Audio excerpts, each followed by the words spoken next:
Part 3 of Serena. इसमें मैं episode 61 और एपिसोड 62 कवर करूंगी। So without wasting our time let's start. और जैसे ही सेरेना सेरे से पूछती है कि आज मेरी कौन सी मीटिंग है, तो सेरा बोलती है हाँ है ना, डेलिनकोट के फ्रेंड्स के साथ। आपने पिछले हफ्ते भी मना कर दिया था, पर जब मैंने आपसे 2 दिन पहले पूछा था तो आपने हाँ कर दिया था। आपने इतने दिनों से मना किया है, पर आज तो आपको अपने फ्रेंड से मिलने जाना ही पड़ेगा। आखिर आप कितने बहाने लगाओगे। पर फिर सेरेना बोलती है चलो ठीक है, मैं मिल लेती हूँ, मैं बहुत सालों के बाद अपने फ्रेंड्स के साथ मिलूं। और यहाँ पर कोर्ट में जो सुनवाई होगी कि सेरेनिटी होटल की वो पेंटिंग है या फिर लॉरेन गैलरी की, वो तो कल है 10 बजे। और वैसे ही फिर सेरेना मिलने जाती है अपनी फ्रेंड्स के साथ। इधर पे लवली फ्रेंड्स उनका वेट करती है और एक मेमोरीज पूरी फ्लैशबैक में आने लग जाती है। और इधर पे सेरेना भी सबको हेलो करती है। वो लोग 5 साल के बाद मिल रहे हैं एक दूसरे से। और इसमें से जो इसकी फ्रेंड होती है राउन, वो एक बहुत बड़े बिजनेसमैन की बेटी होती है और उनका जो बिजनेस होता है वो शिप बिल्डिंग होता है। और सेरेना सोचती है कि उसकी काफ़ी स्ट्रॉन्ग पर्सनालिटी थी, तो वो पहले मेरे से बहुत ज़्यादा लड़ाई करती थी। जब मैं अब ये सारी चीज़ें सोचती हूँ तो मुझे काफ़ी ज़्यादा क्यूट और स्वीट लगता है। और इसकी दूसरी फ्रेंड लूना, जो मिनिस्टर ऑफ एजुकेशन है उसकी बेटी है, ये काफ़ी ज़्यादा टॉल और काम पर्सनालिटी की है और जिसने बिल्कुल चबी चबी सी है थोड़ी, वो सैली है। वो काफ़ी ज़्यादा लवली होती है और youngest child of a family होती है। और जो ये तीनों होते हैं वो एक बहुत ही अच्छी फैमिली से बिलोंग करते हैं। लूना बोलती है सेरेना, क्या अभी भी आपको ग्रेप्स और चेरीज पसंद है? इसलिए ना हमने पहले ही ऑर्डर करवा लिया था आपके लिए, स्पेशली राउंड ने ऑर्डर करवाया था। और जो सेरा होती है वो बोलती है कि सेरेना ने बोला था कि मैं हाफ आवर में आ जाऊंगी, पर 1 घंटा हो चुका है। मुझे लग रहा है कि सेरेना एंजॉय कर रही है और उसको देखकर मुझे अभी भी लग रहा है कि वो 22 साल की लड़की है। अगर उसकी मम्मी होती तो उसकी मम्मी उसको देखकर बहुत ज़्यादा खुश हो जाती। और फिर यहाँ पर सेरेना को पता चलता है कि जो उसकी फ्रेंड है राउंड, उसका एक्स बॉयफ्रेंड के साथ उसका ब्रेकअप हो चुका है। तो सेरेना बोलती है ऐसा क्यों? जब तुम लोग डेलिनकोट में थे तभी तुम लोग की, जब 16 साल में तुम लोग की तो एंगेजमेंट हो चुकी थी, बट ऐसा क्यों हुआ? तो वो बताती है कि हम लोग की बिजनेस जो था, फैमिली का जो बिजनेस था वो सेम था, इसलिए कहीं ना कहीं हम लोगों का एंगेजमेंट हो गया। और हमारी फैमिली प्रेशर के वजह से भी हम लोग साथ रहते थे। कहीं ना कहीं हम लोग का कन्वर्सेशन भी बहुत अच्छा होता था, कम्युनिकेशन भी बहुत अच्छा होता था और हम लोग की जो फैमिली के जो बिजनेस थे वो मर्ज होने वाला था। पर 1 साल के बाद ऐसा हुआ, मेरे बॉयफ्रेंड की फैमिली वालों का बिजनेस ही चेंज हो गया और धीरे धीरे हम लोग की बातें कम होती गई, हम लोग का मिलना कम होता गया और हमें पता चल चुका था कि हम लोगों का ब्रेकअप होने वाला है। स्टार्टिंग में मुझे बहुत ज़्यादा अजीब लगता था कि जितना हमने टाइम स्पेंड किया, क्या वो सब कुछ वेस्ट था? पर बाद में हमको सब कुछ पता चल गया कि ये असली में प्यार था ही नहीं, क्योंकि जो प्यार होता है वो सबसे अलग होता है। इफ़ यू अग्री गाइस, क्योंकि जो प्यार होता है वो हम खुद बनाते हैं। और अगर जॉब चेंज होने से, बिजनेस चेंज होने से अगर प्यार भी चेंज हो जाए या फिर कम हो जाए या फिर मिलना कम हो जाए या फिर ब्रेकअप हो जाए, तो उसको तो हम लोग प्यार ही नहीं बोलेंगे ना। पर धीरे धीरे मैं मैच्योर बनती गई और मुझे पता चला शायद सही ही था, क्योंकि हम लोग ने ये रिलेशनशिप एक ज़रूरत के तौर पे ही चालू हुआ था और इसी तौर पे हमारा रिलेशनशिप चल रहा था, सिर्फ फैमिली प्रेशर की वजह से, सिर्फ बिजनेस की वजह से। और ये सारी चीज़ सुन के सेरेना के मन में एक बात याद आती है कि इतने टाइम से मैं फेड्रिक के साथ में थी, पर अब मैं उसके साथ हूँ ही नहीं। क्या हम लोगों का भी रिलेशनशिप सिर्फ एक ज़रूरत के तौर पे ही था? अब मेरी उससे कोई भी बात नहीं होती, जैसे अब मैं उसको जानती ही नहीं हूँ।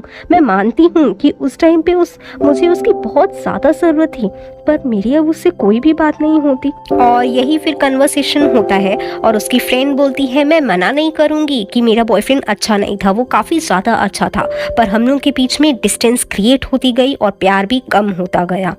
अब सेरेना के मन में बहुत सारी बातें आती है। रिलेशनशिप जो एक ज़रूरत से टिका हुआ था, अब उस रिलेशनशिप का कोई मान्य ही नहीं है, कुछ भी महत्व नहीं है उस रिलेशनशिप का। कहीं ना कहीं वो सोचती है कि जब मेरा आइजर से डिवोर्स होगा क्या मैं फिर से उसके पास जा सकती हूँ। मैंने ही उसको बोला था कि जब तक मैं रहूंगी तब तक तुम रहोगे, पर अब मेरे पास तो बहुत सारे लोग हैं, अब मुझे किसी का भी डर नहीं है। और वो बहुत ज़्यादा सोचने लग जाती है कि मैं जानती हूँ कि मैं उससे क्यों दूर हुई, क्योंकि शायद उसने मुझे धोखा दिया। पर अगर उसने मुझे धोखा नहीं भी दिया होता तो क्या ये कंडीशन आती, क्या ऐसा कुछ होता। आज मैंने ये बात सोची है कि मैं फ्रेडरिक की बहुत ज़्यादा ज़रूरत थी और मेरा भी वो बहुत ज़्यादा ज़रूरत था। आखिर आगे क्या हो गया, मैं फ्रेडरिक के साथ अब कैसे रहूँगी। और वो बहुत ज़्यादा सोच में पड़ जाती है कि ये फीलिंग बहुत ही पेनफुल है, बहुत ही इमोशनल है।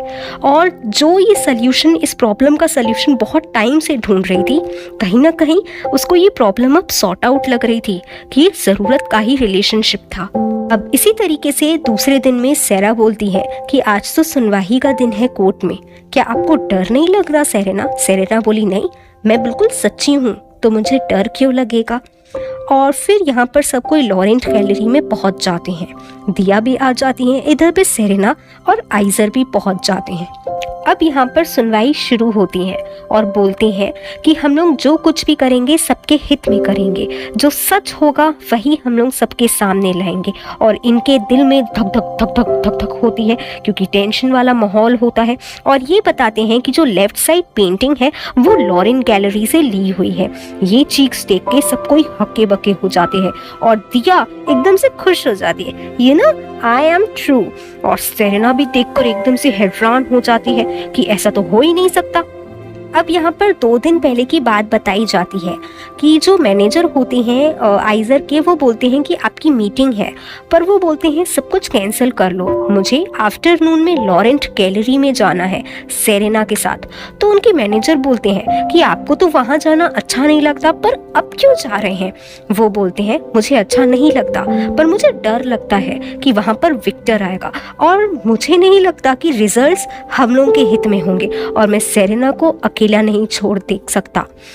और इसी तरीके से इधर पे दिया भी बात कर रही होती है, वो कई कुछ डर्टी ट्रिक्स अपना रही होती है और वो बोलती है कि सबसे पहले जो रिजल्ट्स आने चाहिए हमारे हित में ही आने चाहिए। और वो सोचती है, मिस सेरेना आप उस दिन क्या बोल रही थी, रिजल्ट के टाइम पे बहुत सारे न्यूज़पेपर वाले लोग मेरे पास आएंगे अच्छे रिजल्ट्स लेने, पर आप तो बहुत गलत हो माय लिटिल प्रिंसेस। और यहाँ पर सब लोग बात कर रहे होते हैं क्या सेरेनिटी होटल फेक है। और यहाँ पर मैनेजर के भी दिल में बहुत ज़्यादा धक धक होती है और वो सोचते हैं कि ये जो रिपोर्टर है वो हमेशा हमारी सेरेनिटी होटल के लिए बकवास बातें लिखते हैं, अब तो बहुत अच्छी तरीके से लिख रहे हैं, हाँ हाँ लिखिए। और फिर यहाँ पर रिपोर्टर फिर से बताते हैं कि हमको बहुत ज़्यादा फेयर यूज़ करना है और जो राइट साइड का पेंटिंग है वो सेरेनिटी होटल ने लिया हुआ है। तो सब कोई खुश हो जाते हैं कि दोनों साइड पे कैसे हो सकता है। और फिर दिया भी यहाँ पर बोलती है कि पर एक ही पेंटर 2 पेंटिंग क्यों बनाएगा, मैं तो ये कभी एक्सेप्ट ही नहीं कर सकती, क्योंकि दिया भी ये चीज़ देख के बहुत ज़्यादा सैड हो जाती है। और यहाँ पर बहुत सारे लोग बात कर रहे होते हैं कि ऐसा है ऐसा है ऐसा है। और फिर रिपोर्टर बोलते हैं कि हम लोग पूरा ओवरऑल रिजल्ट बताएंगे कि किसके हित में सुनवाई होगी। और यहाँ पर रिपोर्टर बोलते हैं हमने बिल्कुल सच सच और सबके हित में बात की कोई है, हम एक फाइनल रिजल्ट लेके आएंगे, हम एक फाइनल आउटकम लेके आएंगे। और दिया बोलती है पर ऐसा हो ही नहीं सकता कि पेंटर कभी 2-2 पेंटिंग बनाए, मैं ये कभी एक्सेप्ट ही नहीं कर सकती। सेरेना चुपचाप से सबकी बातें सुन रही होती है और इधर पे आइजर भी सब कुछ देख रहे होते हैं। फिर यहाँ पर सेरेना बोलती है कि हर पेंटर की हर पेंटिंग की कुछ ना कुछ हिस्ट्री होती है, the history of the work. और उस टाइम पे मैंने आपको बताया था कि ये पेंटिंग फेक नहीं है, मेरी मम्मी ने कमीशन किया गया था इस पेंटिंग के लिए मुझे देने के लिए, पर आपने उस टाइम पे ये बिलीव नहीं किया और आपने ये देखा भी नहीं कि ये पॉसिबिलिटी हो सकती है। वो ये सारी चीज़ें दिया को बताती है। और फिर एक विटनेस आता है, एक फरिश्ता आता है, वो बोलते हैं कि मेरे पास विटनेस है। सेरा के साथ एक रॉयल पेंटर चार्टलीन आते हैं, वो बोलते हैं कि मेरीना सेंट मेरी स्टूडेंट थी। सब कोई देखने लग जाते हैं और वो बोलते हैं कि वो एक अनाथ आश्रम के में रहने के बाद भी जब सब कोई बाहर चले गए थे पर वो मेरे साथ अटैच थी, एक टीचर और शिष्य के जैसे। पर फिर उसने मुझे बुलाया था, उसको बहुत ज़्यादा कन्फ्यूजन थी, उसको मेरे से एक एडवाइस लेनी थी कि मैं क्या करूं। फिर मैंने उसको ये एडवाइस दी गई थी क्योंकि उसको किसी को ये पेंटिंग देनी थी कि उसको फर्स्ट टाइम किसी ने स्पॉन्सरशिप किया गया था उस पेंटिंग के लिए, उसको पैसे भी मिल रहे थे। और जब ये आर्टिस्ट को पैसा मिलना लगता है तो ये एक बर्डन हो जाता है। तो वो बहुत ज़्यादा घबरा रही थी कि मैं अगर ये पेंटिंग बनाऊं तो मेरे से गलत ना हो जाए। फिर मैंने उसको एडवाइस दी थी कि तुम एक अपने लिए पेंटिंग बनाओ कि वो अच्छी बनी है या फिर नहीं बनी है, और फिर जब वो अच्छी बन जाएगी तो तुम सेकेंड पेंटिंग बना लेना। जब उन दोनों पेंटिंग में से जो अच्छी लगेगी तुम वो उसको पेंटिंग दे देना। अपनी प्रैक्टिस के लिए अपनी तुम एक पेंटिंग बनाओ। और मैं ये एडवाइस उन्हीं लोगों को देता था जिनको बहुत ज़्यादा नर्वसनेस होता था, और मैंने सबके हित में ये चीज़ कही है, सब कुछ सच सच कहा है। और जो प्रैक्टिस पर्पस के पार्ट में जो पेंटिंग थी वो स्टूडियो में रख दी गई, और जो सेकेंड पेंटिंग है वो उनके जो चहीते थे जिन्होंने मेरीना को स्पॉन्सर किया था उनको सेकेंड पेंटिंग दी गई। ये चीज़ देखे दिया बहुत ज़्यादा हैरान हो जाती है, और वो बताते हैं जो पेंटर होते हैं रॉयल पेंटर कि इसमें ये प्रूफ भी रखा हुआ है मेरीना सेंट का। दिया एकदम से चुप हो जाती है और हैरान हो जाती है कि दोनों के हित में ये बात आई है, और वो सेरेना की बातें सोचने लग जाती है कि वो फेक नहीं थी, वो सच थी, उसने सब कुछ सच कहा था। और सेरेना बोलती है देखा मैं बिल्कुल भी फेक नहीं थी। और इधर पे सर आइजर एक ब्यूटीफुल सी स्माइल करते हैं, हाय दैट्स माय गर्ल, और सारे रिपोर्टर्स रिपोर्ट करने लग जाते हैं कि बातें दोनों हित के में आ गए। और ये जो रिपोर्टर है अब कुछ लिखने लायक नहीं बचते क्योंकि अब इनके पास कुछ है ही नहीं, पर क्या कर सकते हैं, अपने वर्ड्स में इनको सेरेनिटी होटल के बारे में अच्छा अच्छा लिखना पड़ेगा। Hi I won my serenity hotel one win. और इसी तरीके से दिया भी बहुत ज़्यादा सैड हो जाती है, कोई ना हैप्पी एंडिंग हो गई। और इसी तरीके से ये जो सुनवाई होती है और जो मीटिंग हो जाती है वो ख़त्म हो जाती है, और सब कोई अपने अपने घर जाने लगते हैं, चलो खाना पीना खा के अब सो जाना है। अब यहाँ पर आइजर भी सोचते हैं ठीक है व्हाट नाउ, अब तो सब कुछ खत्म हो चुका है ना, अब तो फन ही फन है, मजे ही मजे हैं। सेरेना बोलती है कैसा मजा, और वो कांच का ग्लास उठाती है और इस तरीके से फोड़ देती है, पूरा खूना खून। सब कोई देखने लग जाते हैं अब इसको क्या हुआ, अब तो सब कुछ हैप्पी एंडिंग हो गया था, अब इसमें कौन सा भूत चढ़ गया। और वो बोलती है कि अभी तक कुछ भी खत्म नहीं हुआ है, अभी बहुत सारी बातें बची है। पर कौन सी बात बची है ये तो सेरेना को ही पता, और अगर आपको आगे जानना है कि कौन सी बात बची है तो मिलते हैं नेक्स्ट पार्ट में। Till then like, share, subscribe my channel. I hope you're liking my stories. Bye bye, take care, keep watching. Now part 4 of Serena. इसमें मैं एपिसोड 63 और एपिसोड 64 कवर करूँगी। और गाइस मेरा फ़ोन ख़राब हो गया था इसलिए मैं इतने दिनों से वीडियो नहीं डाल रही थी, बट अब ठीक है। So without wasting our time let's start. और जैसे ही सेरेना एकदम गुस्से में आती है और वो बोलती है रुक जाओ सब कोई, आपको अपनी मर्जी से सब कुछ करना है क्या, मैंने ये मीटिंग अपने वजह से बुलाया था, सब कुछ मेरे वजह से होगा, ऐसा नहीं होगा कि सब कुछ रिजल्ट आ जाए और सब कोई खुशी खुशी घर चले जाए। सब कोई रुको, मुझे मेरी बात अभी बोलनी है। सब कोई सोचने लग जाते हैं आखिर इस सेरेना में कौन सा भूत आ गया। 100 लोग बात भी करने लग जाते हैं, सेरेना इतनी गुस्से में आ चुकी है। और यहाँ पर दिया बोलती है सेरेना सब कुछ खत्म तो हो चुका है, सब कुछ सच आ चुका है। तो वो बोलती है अगर रिजल्ट इसी तरीके से निकालना था तो मुझे फ़ोन कॉल करके ही रिजल्ट बता देते, मेरा इतना कीमती समय तुम लोगों ने ख़राब किया कि सब कुछ निकल गया। आखिर तुम्हें क्या लगता है कि मेरा दिमाग और मेरा जो टाइम है वो सब कुछ फ्री में है? मेरा जो इतने दिनों से डिप्रेशन, जो मेरा गुस्सा, मेरा स्टेटस, मेरी सेरेनिटी होटल के बारे में जो अफवाहें, र्यूमर्स, न्यूज़, क्या ये सब कुछ वेस्ट गया? उसके बदले मुझे एक माफ़ी भी मिली नहीं गई। और बिलीव मी दिया, ये सब कुछ जो कुछ भी तुम्हारे वजह से हुआ है ना, मैं उस इंसान को छोड़ूंगी नहीं, क्योंकि मेरा समय बर्बाद किया गया, मेरा स्टेटस बर्बाद किया गया और मैं डिप्रेशन में आई। तुम्हें क्या लगता है कि मैं तुमको छोड़ दूंगी? तुमने उस दिन क्या बोला था जिस दिन हम लोग की बात हुई थी कि तुम रिस्पॉन्सिबिलिटी लोगी, जो कोई भी फेक होगा, जिसका प्रोडक्ट फेक होगा वो रिस्पॉन्सिबिलिटी लेगा। उस दिन से मैं इतना ज़्यादा डिप्रेशन में हूँ और बदले में मुझे एक माफ़ी भी नहीं मिली। सब कोई मज़े से अपने घर जा रहे हो, मैं जानती हूँ कि मेरी मम्मी को और मेरे को इतना आर्ट एजुकेशन नहीं है, इसलिए तुमने मुझे अनप्रोफेशनल बोला, मेरी मम्मी को अनप्रोफेशनल बोला कि हम लोग पेंटिंग्स देखने की परख नहीं कर सकते। इस हिसाब से जो तुम्हारी गैलरी में लोग पेंटिंग्स देखने आते हैं उन्होंने भी आर्ट एजुकेशन नहीं किया, वो तो कोई एक्सपर्ट नहीं है। मतलब तुम्हारे हिसाब से सब कोई अनप्रोफेशनल है। मतलब ये बोलना चाहती हो कि सारे लोग अगर अनप्रोफेशनल है मिस डायरेक्टर, तो तुम तो कभी अनप्रोफेशनल लोगों के साथ में चल ही नहीं पाओगी, तुम तो उनके काबिल कभी बन ही नहीं पाओगी। मिस डायरेक्टर, विश्वास करो मेरी बात का, तुम उनके साथ कभी भी नहीं चल सकती। अब यहाँ पर दिया सोचती है मुझे कुछ तो बोलना पड़ेगा, ये बहुत ज़्यादा बोल रही है। और ये सेरेना का हाथ पूरा खून से लथपथ होता है और यहाँ पर दिया बोलती है कि मुझे कुछ ना कुछ तो बोलना पड़ेगा, वो स्मार्ट है। और यहाँ पर सेरेना बोलती है उस दिन हम लोग ने डिसाइड किया था जिसका प्रोडक्ट फेक होगा वही रिस्पॉन्सिबिलिटी लेगा। दिया बोलती है दोनों प्रोडक्ट तो रियल है ना, कुछ भी फेक नहीं है। सेरेना बोलती है अगर तुमको ये चीज़ पता नहीं है तो मैं आज तुम्हें ये क्लियर कर देती हूँ। एक जो वर्क होता है जो बनाया जाता है वो कंप्लीटेड वर्क होता है, और जो पहले बनाया जाता है वो वेट वर्क होता है, और उसकी कोई भी पहचान नहीं होती। अब बताओ कौन फेक है, किसका वेट वर्क है और किसका कंप्लीटेड वर्क है। तुमने मेरी फैमिली, तुमने मेरी सेरेनिटी को अनप्रोफेशनल बोला। आइसर भी ये सारी चीज़ें देख रहा होता है। हाय दैट्स माय गर्ल, अपने हक के लिए लड़ना, दैट्स लाइक सेरेना। और यहाँ पर 1000 लोग बात कर रहे होते हैं कि क्या क्या चीज़ें हो रही हैं। दिया बहुत ज़्यादा डर जाती है कि मुझे कुछ तो करना होगा। सेरेना उसको अलग से लेके जाती है। सेरेना बोलती है ये लो चाकू। दिया को कुछ समझ में नहीं आ रहा होता है कि ये सब कुछ क्या हो रहा है। और दिया बोलती है आखिर तुम चाहती क्या हो, what do you want. Serena बोलती है खुद को काटो, अपना हाथ चीरो।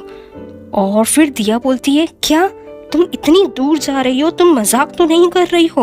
और फिर सेरेना बोलती है कि तुमको रिस्पॉन्सिबिलिटी लेनी है ना, जब तुम खुद को टीयर करोगी तुमको जो हार है वो तुमको सबको पता चल जाएगा, सब न्यूज़पेपर को पता चल जाएगा। तुम रिस्पॉन्सिबिलिटी लो या फिर एम्बेरसमेंट रहो या फिर खुद को हार मान लो। इसी तरीके से दिया भी बहुत ज़्यादा डरने लग जाती है और वैसे ही पीछे से कोई आता है, दिया के पापा।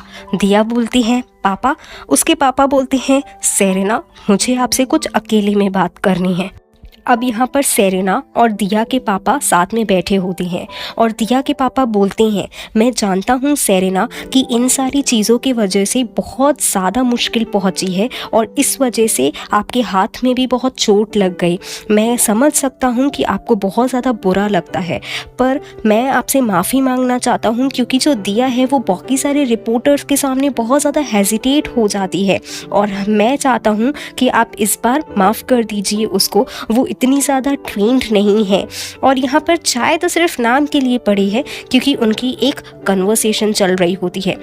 और यहाँ पर फिर सेरेना बोलती है मुझे कुछ भी नहीं चाहिए, मुझे सॉरी चाहिए जो दिया ने मुझे बोल चुका है और सब रिपोर्टर्स को ये फ्रंट न्यूज़पेपर में आना चाहिए कि सेरेनिटी होटल फेक नहीं है, सेरेना फेक नहीं है। और उसके पापा उससे माफ़ी मांगते हैं कि दिया के पास इतनी ज़्यादा समझ नहीं है और सब कुछ आप ठीक कर दीजिए, सब कुछ माफ़ कर दीजिए। मैं नहीं चाहता कि आपके और हमारे बीच में कुछ ऐसी अनबन रहे, कुछ ऐसा रिलेशनशिप रहे जो बरसों तक चला आ रहा है, अब जाकर वो ख़राब हो जाए। और मैं दिया को पर्सनली बोलूँगा कि आपसे माफ़ी मांगने आए। और यहाँ पर फिर उसके पापा बोलते हैं कि मैंने सुना था कि आपको ये कलर ऑफ इरोजन जो पेंटिंग है वो बहुत भाती है क्योंकि आपने लॉरेंट गैलरी को ये बेची गई थी, तो अगर बदले में ऐसा हो सकता है कि आप उसको ले लें एक हमारी जो गलती हुई है उसके द्वारा। तो सेरेना सोच में पड़ जाती है कि नहीं मुझे वो पेंटिंग नहीं चाहिए। हालांकि ये पेंटिंग से बहुत ज़्यादा करीब है और ये सब लोग वाकिफ़ है कि ये पेंटिंग सेरेना की फेवरेट है, पर सेरेना बोलती है नहीं चाहिए। मैं आपके वर्ड्स को रिस्पेक्ट करती हूँ पर मुझे ये पेंटिंग ऐसे गंदा जो माहौल है उसके बदले एक प्यारी सी पेंटिंग मुझे नहीं चाहिए। फॉर्मर डायरेक्टर, मैं ये पेंटिंग नहीं लूँगी। इसके फाइनली सेरेना कहीं ना कहीं कन्विंस हो जाती है और वो जैसे ही उठने के लिए जाती है, कदम बढ़ाती है, तो जो डायरेक्टर होते हैं, मतलब जो फॉर्मर डायरेक्टर पूछते हैं कि क्या मैं पूछ सकता हूँ यंग लेडी आप कितने साल के हैं? तो सेरेना बताती है मैं 22 ईयर्स ओल्ड हूँ। और फिर जो दिया के पापा होते हैं, हाँ इतनी एज में मेरी बेटी सिर्फ मुझे देखती थी क्योंकि मेरी तबीयत ख़राब थी। वो इतनी ज़्यादा भी टैलेंटेड नहीं है जितने आप स्मार्ट हो, आप बहुत ज़्यादा स्मार्ट हो। और पहले वो फॉरेन में रहती थी। मैंने 29 ईयर्स की एज में उसको सिर्फ और सिर्फ अभी अभी उसको ये उपाधि दी है डायरेक्टर बनने की, पर वो अभी तक बच्ची ही है। और ये सारी चीज़ें दिया सुन रही होती है, उसको बहुत ज़्यादा गुस्सा आ जाता है कि मेरे ही पापा उसको ये चीज़ बोल रहे हैं। अब उसकी हालत ख़राब, उसका दिमाग ख़राब कि ये सारी चीज़ें तो आइज़र भी देख रहा था और मेरे पापा मेरे लिए ये सारे वर्ड्स कैसे बोल सकते हैं? आइज़र, मेरे पापा, सब कोई मेरे अगेंस्ट हो चुके हैं। मैं और उसके पापा ये वर्ड्स बोलते हैं कि मैं ऐसा हो पाता कि मेरी बेटी आप जैसी बन पाती। मुझे जलन होती है कि आप जैसी वो नहीं बन सकती। और दिया के मन में ये सारी चीज़ें आती है और मन ही मन में कुछ सोचने लग जाती है। और वैसे ही एक मेड आती है कि क्या हुआ, और फिर वो गुस्से में बोलती है जो तुमने मुझे इन्फॉर्मेशन दी थी सब कुछ गलत है। जब मैं फॉरेन में थी, मैं अकेली थी, मुझे ये बताया गया था कि आइज़र की शादी हो चुकी है और उसकी जो वाइफ है वो एक डिप्रेशन मोड में, एक चाइल्डिश, एक बच्ची तरह की है जो कुछ भी नहीं कर सकती, एक लग्जरियस लाइफ जी रही है। और जैसे, लेकिन मुझे जब पता चला, जब मैं एनिवर्सरी पे गई सेरेनिटी की, तब मुझे सेरेना इतनी ज़्यादा बोल्ड, इतनी ज़्यादा स्ट्रॉन्ग, और कहीं ना कहीं वो जो कन्वर्सेशन हुआ मुझे सेरेना के साथ बहुत ज़्यादा अच्छा लगा। मैंने बहुत ज़्यादा गलती कर ली कि मैंने उसको एक बच्ची समझ के सब कुछ ऐसे ही ले लिया। मुझे नहीं लगता कि मैं ये सब कुछ हैंडल कर पाऊँगी क्योंकि शी इज़ वेरी स्मार्ट। और यहाँ पर जैसे ही सेरेना वापस जा रही होती है तो पीछे से कोई आता है और उसका हाथ पकड़ता है। सेरेना बोलती है कौन है? और ये आते हैं हमारे नीली आंखों वाले आइज़र। बोलते हैं अच्छा तो कहाँ जा रही हो, वापस जा रही हो? सेरेना बोलती है छोड़ो, मुझे हर्ट हो रहा है। आइज़र बोलते हैं वाटर रिलीफ, मतलब तुम्हें दर्द भी होता है? मुझे तो पहले लगता था कि तुम्हें कुछ भी फील नहीं होता, तुम्हें कभी भी हर्ट नहीं होता। जब तुम्हारा दिमाग ख़राब हो जाता है तुम ना ही कुछ खाती हो, ना ही कुछ पीती हो, ना ही कुछ बोलती हो। और जब तुम्हें गुस्सा आता है तब तुम अपने लिप्स को चबाती रहती हो जब तक खून ना आ जाए, चाहे तुम्हारे हाथ कट जाए, चाहे कुछ भी हो जाए, तुम अपने गुस्से में बिल्कुल कंट्रोल नहीं कर पाती। और क्या तुम्हें सच में दर्द नहीं होता? अब तुम्हें हर्ट हो रहा है, ऐसा कैसे हो सकता है? सेरेना बोलती है ऑब्वियसली मुझे दर्द होता है, इतना दर्द होता है कि जैसे मैं मर रही हूँ, पर जो मेरे अंदर दर्द है वो ज़्यादा है। पर आइज़र बोलते हैं कि तुम भले ग्लास तोड़ो, कुछ भी तोड़ो, पर तुम खुद को हर्ट मत किया करो सेरेना। तुमको समझ में आया? अब ये मेरी बातों का जवाब दो। अभी इतने ज़्यादा क्लोज आ जाते हैं और सेरेना की हार्ट बीट पूरी धक धक धक धक धक धक, उसको लगता है इतनी उसकी जो सेंसेशन है, पल्सेशन, इतना हार्ट बीट क्यों हो रहा है, आखिर ये सब कुछ क्यों हो रहा है? और जैसे ही वो अपना हाथ छुड़ा देती है और एकदम से शर्माने लग जाती है, उसको बहुत ज़्यादा वियर्ड लगता है। और वो आइज़र बोलता है जवाब दो कि तुम आज के बाद खुद को कभी भी हर्ट नहीं करोगी। और शाइनेस के कारण हमारी सेरेना चली जाती है गुस्से में। पर यहाँ पर तो एक ट्रेजेडी हो जाती है, उसकी हील यहाँ पर स्टक हो जाती है और वो सोचने लग जाती है हाय ये क्या हो गया मेरे साथ। और आइज़र भी देखने लग जाता है ये लो, अब सेरेना तो स्ट्रगल कर रही है अपनी हील के साथ और यहाँ पर अपनी हील ही उतार के फेंक देती है। पर उसकी जो हील होती है ना वो इस तरीके से अटक जाती है। और यहाँ पर फिर आइज़र बोलते हैं कि अब तुम इस टूटी हुई हील से जा नहीं सकती। अब वो हील उठाता है और उसको देखने लग जाता है और सेरेना को बोलता है कि सब कुछ वैसा ही है, कुछ भी चेंज नहीं हुआ। जब मैं स्टूडेंट था तब भी यही चीज़ हुई थी सेरेना, अब भी कुछ भी चेंज नहीं हुआ। क्या चेंज नहीं हुआ? आइज़र का मतलब क्या है कि क्या सेरेना और आइज़र मिल चुके हैं जब वो लोग स्टूडेंट थे? अगर आपको आगे जानना है then stay tuned for the upcoming video. क्या पहले ही इसी तरीके से हील टूटी गई थी क्या सेरेना की? अगर आपको आगे जानना है then stay tune for the upcoming video. Please like, share, subscribe my channel. I hope you are liking my stories. Bye bye, take care, keep watching. Now part 5 of Serena. इसमें मैं episode 65 to 70 cover करूँगी. इसमें मैं इकट्ठा episodes ले रही हूँ, 5 episodes. I hope you will like it. और please guys like, share, subscribe, क्योंकि आपको अच्छी अच्छी स्टोरीज़ मिले और भी. और इसी तरीके से सेरेना अपनी स्टोरी बताती है कि जैसे ही स्प्रिंग का सीज़न आया मैंने बैलेट छोड़ दी और 15 की उम्र में मैं डेलिनकोर्ट स्कूल में ज्वाइन हो गई. कहीं ना कहीं मेरी वो पीसफुल लाइफ थी डेलिनकोर्ट में भी. जो मेरा पेनफुल था कि मुझे बैलेट छोड़ना पड़ा, उसके बाद भी मैंने अपनी स्कूल की लाइफ अच्छे से बिताई. और ये जो मेरी फ्रेंड्स थी, मैं उनके साथ हमेशा मिलजुल के रहती थी. कभी लड़ना, झगड़ना, रोना, खेलना सब साथ में होता था. और कहीं ना कहीं मैं अपने पास्ट की मेमोरीज भूलती जा रही थी. और जैसे ही मेरा फ्रेशमैन मतलब जो फर्स्ट ईयर ख़त्म हो रहा था और जैसे ही मैं सेकेंड ईयर में जा रही थी, और यहाँ पर ये बताते हैं कि हम लोग डॉर्मेंट्री में रहते थे, मतलब हॉस्टल वगैरह में हम लोग को स्कूल में रहना पड़ता था.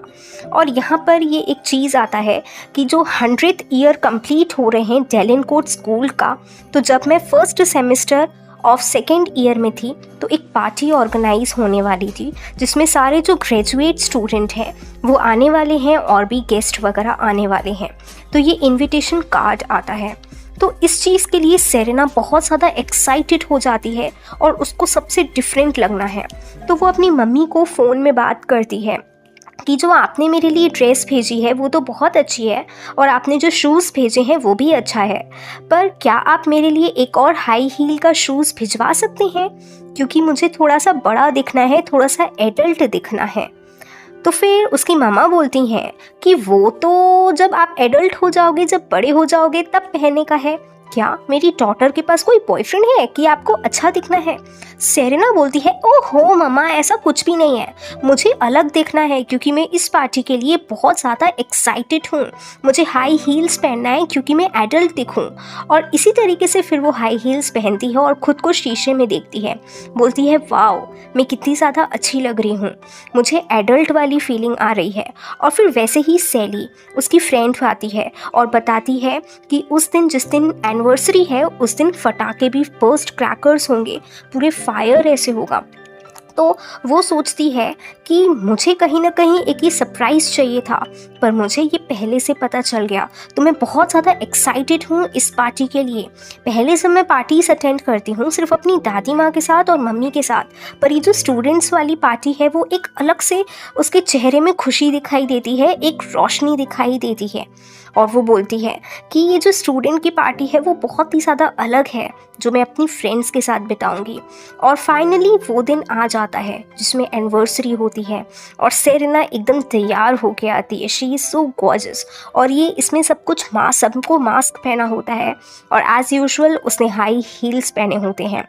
तो उसकी फ्रेंड्स आती हैं, बोलती हैं कि हे, हमको तुम्हारे घर वाले दिखे थे, मम्मी और नानी माँ, क्योंकि जो उनके जो मम्मी और नानी माँ हैं वो इसी स्कूल से ग्रेजुएट हुए हैं. वो कितने ज़्यादा काइंड है, आपकी फैमिली कितनी ज़्यादा अच्छी है. और वो राउंड के बारे में बात करती है. उसकी जो तीसरी फ्रेंड होती है उसका तो बॉयफ्रेंड है, वो तो छोड़ के चली गई. और फिर ये उसकी जो एक फ्रेंड होती है वो बोलती है, देखो उधर पे लड़के हैं, वो लोग देख रहे हैं, और जो डीन चैम्बर्स है मतलब वो सबसे अच्छा लड़का है, हमसे सिर्फ और सिर्फ 2 साल बड़ा है. फायर क्रैकल्स के बाद वो सेरेना से कन्फेस करने आएगा कि वो तुमको लाइक करता है. वो स्मार्ट है, हैंडसम है, उसके पापा कलेक्टर भी है और सब कुछ परफेक्ट है. तो ये चीज़ देख के सेरेना एकदम अनकंफर्टेबल हो जाती है क्योंकि उसको इस सारी चीज़ में बिल्कुल भी अच्छा नहीं लगता. पर वो सोचती है, मैं तो अपना अच्छे से फायर देखूंगी कि कैसे फायर बर्स्ट हो रहे हैं, मैं दूसरों के बारे में इतना क्यों ही सोचूं. फिर उसकी फ्रेंड बोलती है, पर तुम ठीक नहीं लग रही, क्या हुआ? तो वो बोलती है कि मैंने बहुत टाइम से हील्स पहना है ना, तो मुझे बहुत ज़्यादा दर्द हो रहा है, अब मैं इसका क्या करूं. तो फिर उसकी फ्रेंड्स बोलती है ठीक है, तुम हॉस्टल जाकर अपने कपड़े चेंज करके आओ, यहाँ पर 10 मिनट में आ जाना और यहाँ से व्यू बहुत ही ज़्यादा प्यारा लगेगा। और फिर वैसे ही उसकी फ्रेंड्स बोलती है हो ये कोई फ्लावर्स लेके आ रहा है, शायद तुम्हारे पास ही तो नहीं आ रहा है। तो सेरेना वहाँ से भागकर चली जाती है कि मैं जल्दी से आ जाऊँगी, और उसकी फ्रेंड्स भी बताती हैं कि इधर पे तुम आ जाना क्लॉक टावर के पास, यहाँ से व्यू बहुत प्यारा आएगा, 10 मिनट में सब कुछ स्टार्ट हो जाएगा। तो वो भी बोलती है ठीक है, पर उसके पैरों में बहुत ज़्यादा दर्द हो रहा होता है। और फिर वो सोचती है कि हाश अब ये रिपेयर हो चुका है जिस पे अब ये सीढ़ियाँ है, क्योंकि ये 46 पुराना रोड है, अब अच्छा होगा कि मैं जा पाऊँगी। पर वो सोचती है मैं जाऊँ कैसे, मेरे तो पैरों में बहुत ज़्यादा दर्द हो रहा है। पर फिर भी वो जाने की ट्राई करती है और अपने दबे दबे पाँव से, छोटे छोटे पाँव से वो जाने की कोशिश करती है। और तुतरू इसी तरीके से इसका हील यहाँ पर स्टक हो जाता है, फंस जाता है। अब सेरेना की हालत ख़राब, अब मैं क्या करूँ, अब मैं क्या करूँ, ये तो मेरा हील ही उतर गया, अब मैं कैसे जाऊँ, कहाँ जाऊँ। और वो बहुत ज़ोर ज़ोर से चिल्लाने लग जाती है, oh my God, oh my God. और फिर वैसे ही कोई आता है एक फरिश्ता, वही है फरिश्ता आइज़र। वो उसको देखती है और वो सोचती है कि मैंने शायद बहुत ज़ोर से चिल्ला दिया ना, इसलिए उसको पता चल गया और ये कौन है। और ये बहुत ज़्यादा शर्मा जाती है सेरेना, और वो उसको हील भी निकाल के दे देता है, वो उसको हाथ में देता है और सेरेना भी वो ले लेती है। पर सेरेना बहुत ज़्यादा शर्मा जाती है कि आखिर ये इंसान कौन है, इतना बड़ा है, क्या वो ग्रेजुएट है। और उसकी जो परफ्यूम होती है वो पूरी हवा में फैल रही थी और इससे पूरा इन्वायरमेंट पॉस्पोरस हो रहा था। और इसी तरीके से फिर वो बोलता है कि क्या मैं हेल्प करूं कि तुम उठो, मतलब क्या मैं तुमको उठा सकता हूं अगर तुम्हारी परमिशन हो तो वो अपना हाथ बढ़ाता है कि तुम अपना हाथ दो ताकि कि तुम उठ पाओ। और जैसे ही जब वो उसको देखती है और वो भी उसको देखता है, आंखों में आंखें मिलती है और फिर वैसे ही इस तरीके से क्रैकर्स जल जाते हैं। सेरेना बहुत ज़्यादा एक्साइटेड हो जाती है, एक प्यारा सा इन्वायरमेंट आता है और वो बहुत ज़्यादा खुश हो जाती है कि कितना ज़्यादा ब्यूटीफुल है ये।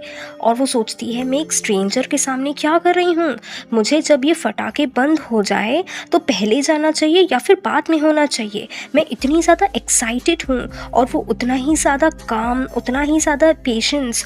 मैं क्या करूँ, मैं पहले जाऊँ या फिर बाद में जाऊँ, मैं एक स्ट्रेंजर के सामने ऐसे कैसे बैठी रहूँ। पर मुझे ये सारा इन्वायरमेंट भी देखना है। मैंने इस इन्वायरमेंट के लिए, ये फायर क्रैकर्स के लिए बहुत ज़्यादा वेट किया है।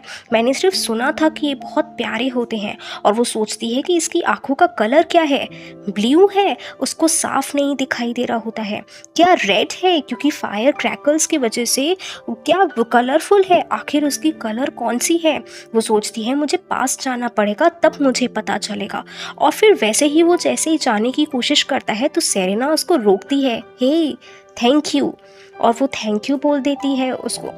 और उसी तरीके से फिर उसकी फ्रेंड्स आ जाती हैं कि तुम अब क्या कर रही हो, अब तो सब कुछ ख़त्म हो चुका है। तो वो बोलती है यूं ही, पर मैंने सारे फायर क्रैकर्स देखे। उसकी फ्रेंड बोलती है ओ बैड, तुमने सब कुछ अकेले देखा ना, काश तुम साथ में देख पाती। तो वो बोलती है कि मैंने अकेले नहीं देखता। उसकी फ्रेंड्स बोलती है तुमने किसके साथ वो सब कुछ देखा। तो वो बोलती है था कोई प्रिंस चार्मिंग। सेरेना बहुत ज़्यादा शर्मा जाती है और वो सोचती है कि मुझे उस इंसान के बारे में और जानना है, काश मुझे वो फिर से मिल जाए मेरी लाइफ टाइम में, काश सब कुछ सही हो जाए और उसने मुझे ये पेयर ऑफ शूज़ भी दिलाए। वो सोचती है कि अगर पॉसिबल हुआ तो मैं उससे ज़रूर मिलना चाहूँगी क्योंकि यही कर्मा है। और फिर उसकी लाइफ बिल्कुल पलट गई और वो जैसे ही पार्टीज़ अटेंड करने लगी, वो पार्टीज़ इसलिए अटेंड करने लगी क्योंकि ये जो म्यूज़िक और जो अल्कोहल था उसका स्ट्रेस भगा देता था। और कहीं ना कहीं वो पार्टीज़ इसलिए अटेंड करने लगी उसको ढूंढने के लिए। वो हर पार्टी में जाने लगी कि उसको आइज़र मिले। वो हर तरफ नज़र रखती थी कि ये कौन है और वो सोचती थी मुझे सिर्फ एक बार वो मिल जाए। और जैसे ही वो फेड्रिक के साथ भी गई थी, उसने उस दिन भी उसको ढूंढा था और वो सोचती थी कि मैं उसको एक बार में ही पहचान लूँगी, पर मैं उसको नहीं पहचान पाई। और मुझे पता नहीं चल रहा है कि मेरे साथ इतना टाइम होने के बाद भी मुझे पता नहीं चल पाया कि वो तुम ही थे ना आइज़र। आइज़र फिर बताता है हाँ कि वो मैं ही था। वो बोलता है कि जब तुम्हारी नानी माँ मेरे पास आई थी सेरेनिटी होटल को संभलवाने के लिए, तब उन्होंने मुझे ये चीज़ बताया था कि तुमको याद है जो 100th एनिवर्सरी थी डेलिन कोच नोट की तब तुमको एक लड़की मिली थी और उसकी हील जो थी वो उस टाइल में फंस गई थी, स्टक हो गई थी, और ये हील सेरेना की ही है, क्या तुमको याद है? तो आइज़र बोलता है हाँ मुझे याद है। उनकी नानी माँ बोलती है कि मुझे पता है तुम उसको कभी बताना नहीं चाहोगे कि तुम वही हो। और जब हम लोग सेरेमनी के बाद हम लोग वापस अपने घर जा रहे थे तो वो हील जो था उसने अपनी मम्मी को बताया कि मेरे से ये टूट गई, पर फिर उसने बोला कि तुम फेंक दो, पर सेरेना ने बोला नहीं मैं इसको नहीं फेंकूंगी, और वो अपने हाथ में दबाकर रख दी क्योंकि वो हील उसके लिए बहुत प्यारी थी। और उसने बताया कि मुझे एक लड़का मिला था जिसने ब्लैक कॉलर पहना था और रेड रूबी पहना था, मेरे ख्याल से शायद तुम ही हो क्योंकि तुमने भी ब्लैक कॉलर ही पहना था। और सेरेना के एनेक्स में ये चीज़ पड़ी हुई थी, तुम एनेक्स में जाके देख सकते हो, और उसकी सारी पर्सनल चीज़ें और ब्यूटीफुल चीज़ें पड़ी हुई है, तुम ये हील जाके वहीं पर रख सकते हो क्योंकि ये हील सेरेना के लिए बहुत ज़्यादा प्यारी है और बहुत ज़्यादा स्पेशल है। दैट मीन्स सेरेना आइज़र के लिए पहले ही प्यार कर चुकी है, उसको पहले से ही पसंद कर चुकी है। और फिर सेरेना सोचती है मतलब उस टाइम से आज वो मुझे लड़का मिला है जबकि वो मेरे साथ ही था, आइज़र मेरे साथ ही था। और फिर आइज़र बोलता है चलो अब तो मैं तुमको उठा के चलूँ, तुम्हारी हेल्प करूँ, अब तो कर सकता हूँ ना, पहले नहीं किया था। सेरेना बहुत ज़्यादा शर्मा जाती है और फाइनली वो उसका हाथ दे देती है, हुर्रे हुर्रे। और इसी तरीके से फिर वो लोग जाने लग जाते हैं।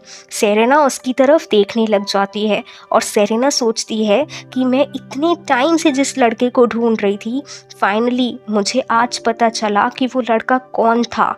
और वही वो आंखें, वही वो शाइन, वही वो ब्राइटनेस, मुझे आज पता चला कि वही आइज़र है और आज भी वही सेम आंखें हैं। पर मैं इस लड़के से इतना ज़्यादा नफ़रत करने लगी थी, मुझे ये तो पता ही नहीं चला कि जिसे मैं ढूंढ रही थी वो तो मेरे साथ ही था। और यहाँ पर फ्रेडरिक और जो मिस्टर एक्स का कोई इंसान होता है, और ये जो मिस्टर एक्स का इंसान होता है बोलता है कि तुमने मेरा काम किया, पर फ्रेडरिक बोलता है मैंने जो तुमको मंगवाने के लिए बोला था कि तुमने दिया। वो बोलता है हाँ मैं लेके आया हूँ पर ये पूरा जल चुका है। ये क्या है? मतलब जो मिस्टर एक्स है वो सर्वेंट है ऑफ द रिपब्लिक कंट्री का। ये जो पेपर है वो हैंडराइटिंग है मिस्टर एक्स की। आखिर मिस्टर एक्स चाहते क्या है? वो सेरेनिटी होटल को इतना ज़्यादा इन्वेस्टिगेट क्यों कर रहे हैं? आखिर उसका मकसद क्या है? मतलब ऐसा तो नहीं कि जो मिस्टर एक्स है वो फॉल्स आइडेंटिटी करके अपना कुछ भी रिवील नहीं कर रहे हैं, सबको झूठ झूठ बोल रहे हैं। क्या पता वो कौन है जो सेरेनिटी के पीछे पड़े हुए हैं। फ्रेडरिक बहुत ज़्यादा सोचने लग जाता है और वो उस इंसान को बोलता है कि मुझे मिस्टर एक्स से बात करनी है सामने। तो वो बोलता है तुम पागल हो चुके हो, मतलब तुमको उसकी वीकनेस पता चल गई कि तुम उसका काम नहीं करोगे जब तक तुम मिस्टर एक्स से मिलोगे नहीं। पर वो बोलता है ठीक है मैं उनसे बात करूँगा कि तुमको उससे बात करना है। आखिर अभी मिस्टर एक्स कौन है ये ट्विस्ट में। अब ये सेरेना बालकनी में खड़ी रहती है और फिर वैसे ही वो आइज़र को देखती है। आइज़र आता है अपनी कार से उतरकर और वो वही सारी चीज़ें सोचने लग जाती है, बहुत सारी चीज़ें सोचने लग जाती है। और उस दिन जब वो अपनी फ्रेंड्स के साथ गई थी तो उसकी फ्रेंड ने बताया था कि असली प्यार क्या होता है। असली प्यार सिर्फ प्यार होता है, ऐसा नहीं कि हमको रिलेशनशिप में जानबूझकर जोड़ कर रहे। तो फिर सेरेना बहुत सारी चीज़ें सोचने लग जाती है। फिर उसकी फ्रेंड बोलती है ओहो सेरेना तुम तो पहले से ही मैरिड हो ना, फिर तुम ये सारे क्वेश्चंस क्यों पूछ रही हो। और फिर उसकी फ्रेंड बताती है कि जो प्यार है उसमें बहुत ज़्यादा एक्साइटमेंट होता है। जब भी आप उसके साथ होते हो आपका जो हार्ट बीट होता है वो बहुत ज़्यादा तेज़ी से चलने लग जाता है, और जो भी आपके साथ उसने टाइम स्पेंड किया है वो सारी चीज़ें आप याद करने लग जाते हो कि हम लोग के बीच में क्या क्या हुआ, और या फिर हम उसके बारे में बहुत ज़्यादा सोचने लग जाते हैं। सेरेना के दिमाग में यही सारी चीज़ें चल रही होती है कि मैंने कैसे आइज़र के साथ अपना टाइम स्पेंड किया, या फिर अगर सेरेना और आपके बीच में मतलब आइज़र के बीच में कोई बीच में आ जाता है तो भी बहुत ज़्यादा जेलसी होती है। जैसे ये लड़की दिया आ गई थी उस दिन, जिस दिन आइज़र मुझे वहाँ पर अकेला छोड़ के चले गए थे, तब भी मुझे बहुत ज़्यादा सैड फील हुआ था। सेरेना ये सारी चीज़ें सोच के एकदम से घबरा जाती है और वो उसको देखती है तो वो मुंह पलटा देती है क्योंकि उसका दिमाग ख़राब हो जाता है। मतलब Serena is falling for IISER, that is good. और फिर वो जानबूझकर अपना काम करती है। इधर पे सुआ आती है, वो बोलती है कि टाइम हो चुका है चलो, पर वो कुछ भी जवाब नहीं देती तो वो चली जाती है और वो अपने काम में बिजी हो जाती है। पर फिर भी उसका दिमाग सिर्फ और सिर्फ आइज़र के ही तरफ होता है कि क्या सच में मुझे आइज़र से प्यार हो चुका है, मैंने उसके साथ इतना ज़्यादा टाइम स्पेंड किया है, इतना ज़्यादा टाइम स्पेंड किया है। उसकी सारी मेमोरीज उसके दिमाग में आती रहती है और वो परेशान होकर अपना पेन गिराकर, पेजेस गिराकर वो जाती है, पानी पीती है और फिर खाली ग्लास रखती है, हाश पी लिया। फिर भी उसको वही सारी चीज़ें याद आ रही होती है और फिर वो वैसे ही स्ट्रेस के मारे, एज़ यूजुअल हमारी सेरेना का हमको नेचर पता है, वो अपने लिप्स बाइट करना शुरू कर देती है। फिर से वो सिर्फ और सिर्फ आइज़र की ही बारे में सोचने लग जाती है। वो बहुत ज़ोर से चिल्लाती है, उसको कुछ भी समझ में नहीं आ रहा होता है कि मैं क्या करूं। और फिर वो जाती है, अपने आप को रिलैक्स करने की कोशिश करती है और ये लो स्विमिंग पूल में डुबकी लगा देती है। देखो सेरेना के बाल दिख रहे हैं ना। और फिर वो उठती है, मतलब उसको कुछ भी समझ में नहीं आ रहा होता है कि मेरे साथ क्या हो रहा है। अब यहाँ पर सेकेंड मॉर्निंग होती है और फाइनली सेरेना रेडी हो जाती है, उसको कहीं जाना होता है। वो बहुत ज़्यादा टायर्ड होती है क्योंकि वो सोई नहीं होती है और वो सोचती है सच में तुम और मैं, हम लोग कपल्स बनेंगे, oh this is very strange. और फिर वो वैसे ही अपनी कार में बैठ जाती है और यहाँ पर मीटिंग्स करनी शुरू हो जाती है। वो सोचती है मैं यहाँ पर होटल में आऊँगी तो मैं अब आइज़र के बारे में नहीं सोचूंगी। तो वो सारी जो चीज़ें होती हैं, जो स्टाफ होते हैं वो बोलते हैं आपने जो जो कस्टमर बुलवाए थे, मतलब जो इन्फॉर्मेशन करी थी वो सब कुछ हो चुका है और अब क्रिसमस आने वाला है। वो बताती है कि हम लोग जो सेरेनिटी का जो कोड कलर है येलो और टॉयज़ है, हम सब कुछ वो देंगे क्योंकि जो क्रिसमस है वो एक स्पेशल इवेंट होता है। और फिर ये अंकल आते हैं और बोलते हैं कि स्टाफ का वेकेशन है तो इसलिए आज ना उनके लिए छोटी सी पार्टी हो रही है, आप भी आइए। तो सेरेना बोलती है नहीं अभी मेरा थोड़ा सा बिजी स्केड्यूल है, अभी मैं नहीं आ पाऊँगी। पर फिर ये जो प्रेसिडेंट होते हैं सेरेनिटी के, वो बोलते हैं ठीक है आपके लिए ये केक आया था, उन लोगों ने सब कुछ बनाया है। तो वो बहुत ज़्यादा स्माइल करने लग जाती है और वो बोलते हैं कि स्टाफ का वेकेशन होने के बाद ओनर का भी वेकेशन है, तो क्या आप वेकेशन में जाना चाहोगे। तो सेरेना ये चीज़ देख के बहुत ज़्यादा खुश हो जाती है, वेकेशन मतलब तो आइज़र के ही साथ जाएंगे ना कहीं उसको स्माइल आती है। और अब वो स्लिट्सवान ऑक्शन जाती है पर उसको पता चलता है कि वो जो इवेंट है वो कैंसिल हो चुका है और वो बहुत ज़्यादा सैड हो जाती है कि मतलब आई एम जोक, मतलब पूरा जो फंक्शन है वो सब कुछ कैंसिल हो चुका है। फिर भी उसका मूड बहुत ज़्यादा ख़राब हो जाता है। वो अपना कैप रख देती है और अपनी कार में बैठ जाती है। उसका बिल्कुल मूड ख़राब हो जाता है और रास्ते में वो देखती है कि अब तो सूरज ढल चुका है, पर ये रास्ता है हमारे मैंशन की तरफ जाने के लिए सच में, पर ये तो सिटी के बाहर जा रहे हैं। और वो बोलती है अपने ड्राइवर को हम लोग कहाँ जा रहे हैं, हम लोग दूसरे रास्ते में जा रहे हैं ना। और फिर उसको पता चलता है कि वो उसका ड्राइवर नहीं है। वो बहुत ज़्यादा डर जाती है कि मैं किसके साथ हूँ, मैं कहाँ, ओ तेरी ये तो वही है एक्स का ही आदमी। और फिर ये सुहा भी बात करती है, उसको ड्राइवर को कॉल लगाती है कि क्या हो गया। तो फिर ड्राइवर बताता है कि लोगों ने मुझे घेर दिया था और मैं मरने की स्थिति में था, पर मुझे फिर बाद में पता चला कि सेरेना किसी और के साथ कार में जा रही थी। सेरेना को भी मिसअंडरस्टैंडिंग हुई, उसने ड्राइवर की शक्ल नहीं देखी। वो बहुत ज़्यादा घबरा जाती है और इसी बीच में उसको फ्रेडरिक मिल जाता है और वो फ्रेडरिक को भी बताती है कि सब कुछ मेरी ही गलती है, रात को उनको खुद को जाना था उस फंक्शन में वो सब कुछ अटेंड करने के लिए। ये सब कुछ उसी पेंटिंग की वजह से हो रहा है जिसमें पीछे से पैसे छुपे हुए हैं, अब मैं क्या करूं। और मैंने ये सब कुछ पर्सनल रखा था कि सब कुछ बॉडीगार्ड्स वगैरह को पता नहीं चले, नहीं तो बहुत ज़्यादा प्रॉब्लम हो जाएगा। फ्रेडरिक भी बोलता है कि जब मुझे आइज़र ने वार्निंग दी थी, हालांकि मुझे सेरेना काफ़ी ज़्यादा अवॉइड करती है, पर काश मैं उसके साथ रहता तो आज ये सब कुछ नौबत नहीं आती। और फिर सुहा बताती है कि अब मुझे आइज़र को सब कुछ बताना पड़ेगा। वो आइज़र को बोलती है कि सेरेना किडनैप हो चुकी है और आइज़र एकदम से डर जाता है। सुहा बताती है कि वो उसी पेंटिंग की वजह से हुआ है जिस पेंटिंग में पीछे से पैसे छुपे हुए थे। सॉरी, मैंने आपको ये सब कुछ पहले बताया नहीं। और फिर आइज़र बोलते हैं ठीक है, आप ग्रैंडमा को कुछ मत बताना, नहीं तो उनको टेंशन हो जाएगी। और सेरेना बोलती है कि अभी मैं भाग नहीं सकती क्योंकि एक और कार है जो लेफ़्ट साइड में है, वो उन्हीं की कार है और अगर जब मैं भागने की कोशिश करूँगी तो वो मुझे पकड़ लेंगे और ये डोर तो खुल भी नहीं रहा है। जब कार रुकेगी तब मैं मौका देखूंगी कि मैं कैसे यहाँ से भाग जाऊँ।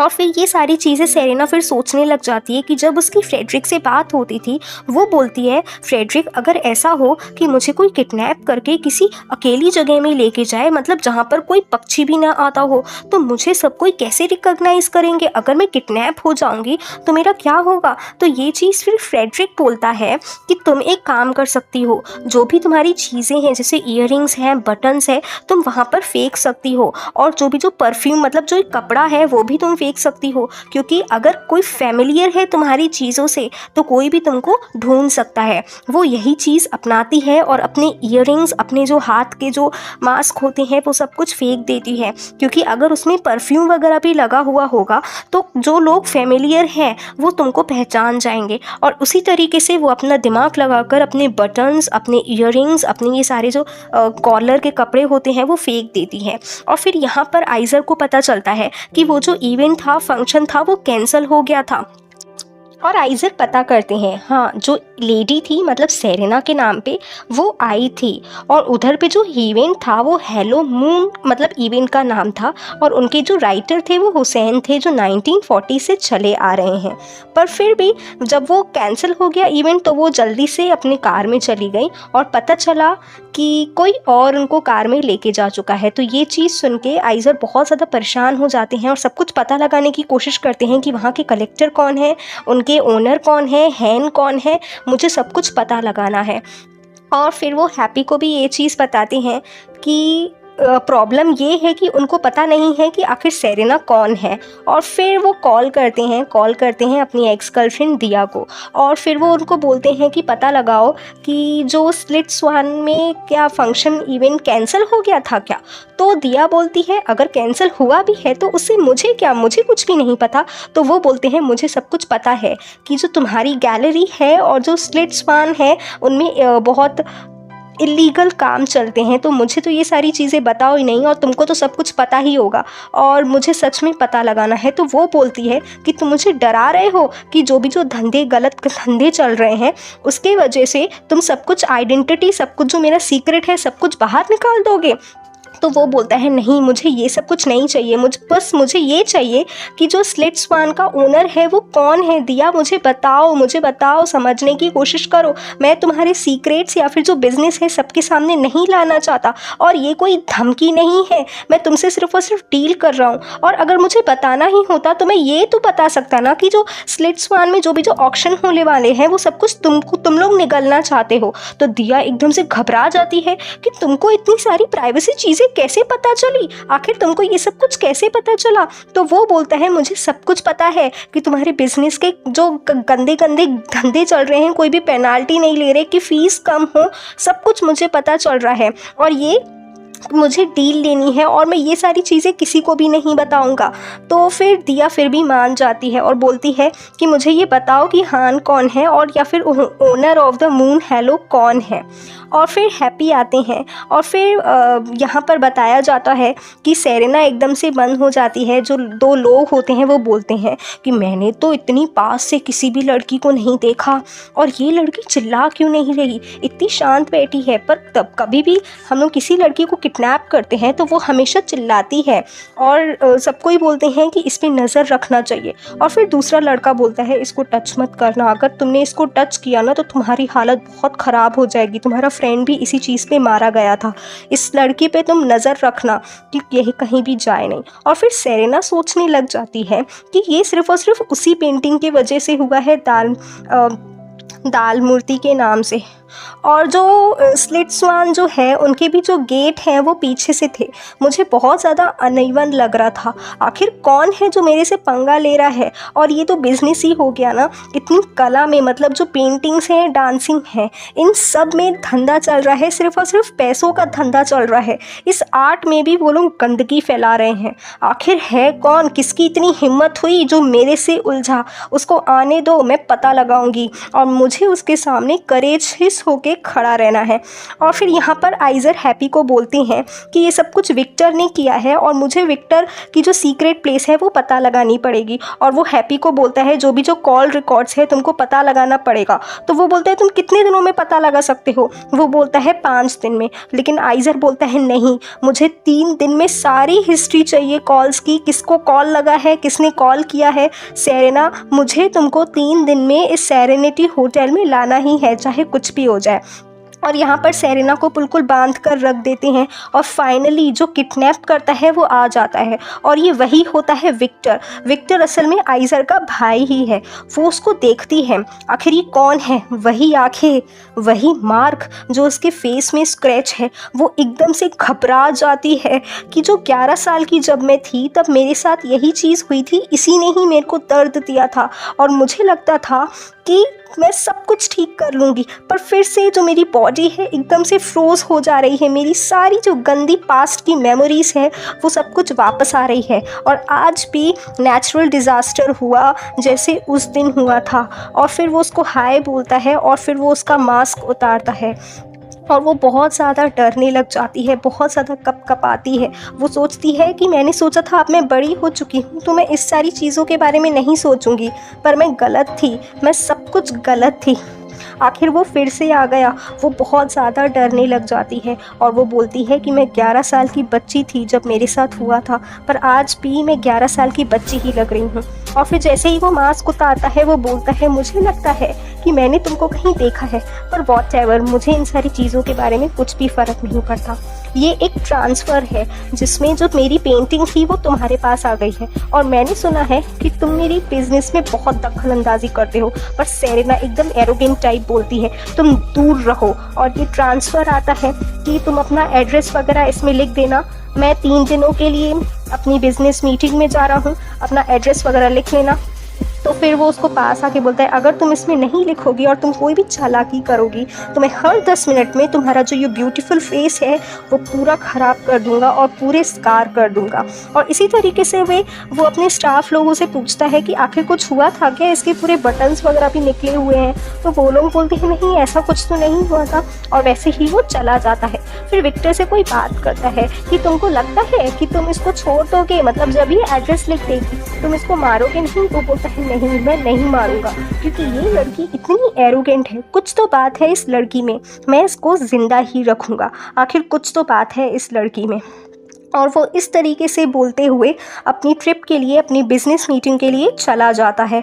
और फिर सेरेना इधर पे अकेली सहमी हुई बैठी रहती है। उसको लगता है कि आज भी मैं 11 साल की ही बच्ची हूँ और सब कुछ टॉलरेट कर रही हूँ, सब कुछ पेन मेरे पास आ रहा है।